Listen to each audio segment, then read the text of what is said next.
Theories of personality. Freud's psychoanalytic theory.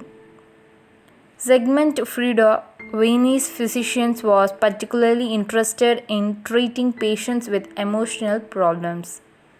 He proposed the first distinguished theory, personality, developing his own method of treatment.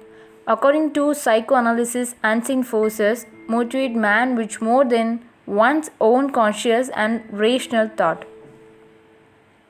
To Freud, human personality is made up of three major areas of the human psyche: the id, the ego, and the superego. Freud's psychoanalytic theory conceptualized as follows: structure of personality, structure of mind, dynamic of personality, division of mind, stages of personality development, psychosexual development. Erikson's psychosocial development theory. Psychosocial Erikson developed this theory. He conceptualized that personality continued to develop during the entire lifespan.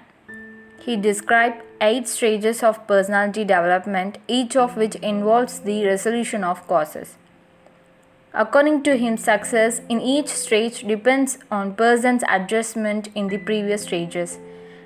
The 8 psychosocial stages of development are given below. First stage: trust versus mistrust.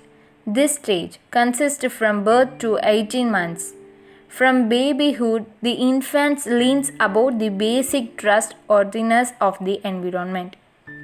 If the infant's needs such as attention and affection are properly met, or if he is analyzed in a reasoned by consistent fashion, he forms a good impression of trustworthiness. Second stage: autonomy versus shame and doubt. This stage starts from 19 months and ends in 3 years.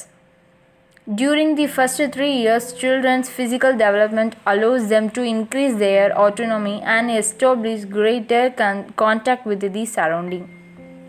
In this attempt to do things for himself or successful, it leads to him to believe that he has a certain amount of control over himself. If the parents and adults prevent a child's effort, the child may begin to feel shame and acquire a lasting sense of inferiority.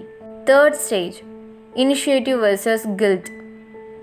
Children become increasingly active between the age of 3 years and 6, and he undertakes a new project, manipulating the things in the environment, making plans and taking new challenges. If they get parental support and encouragement for his initiative, this can lead to a sense of joy in exercising initiatives and taking new challenges. Fourth stage: industry versus inferiority.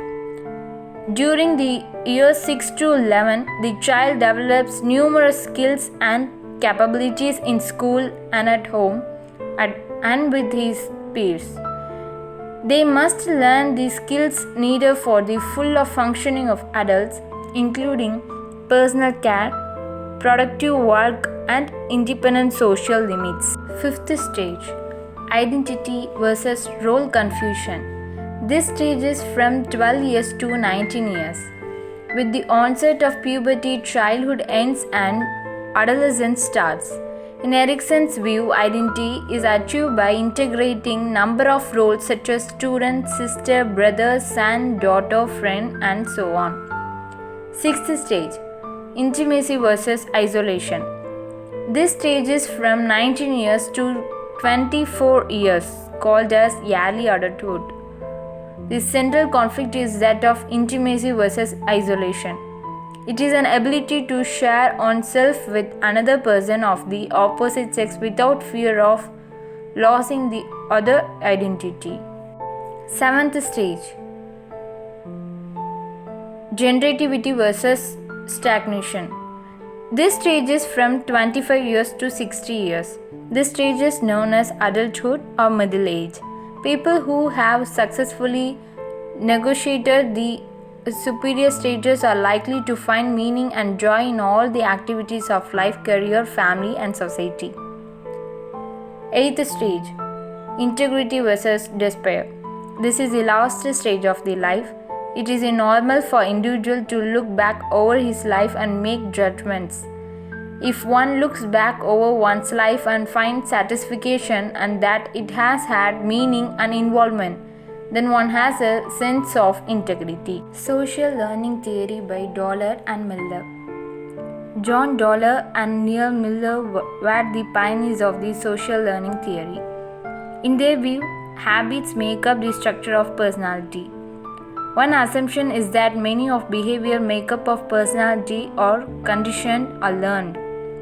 This means that first many such behavior originates somewhere in the learning history of the individual, often as early childhood. Second assumption is that current condition in the individual's environment helps to maintain this behavior. Drive.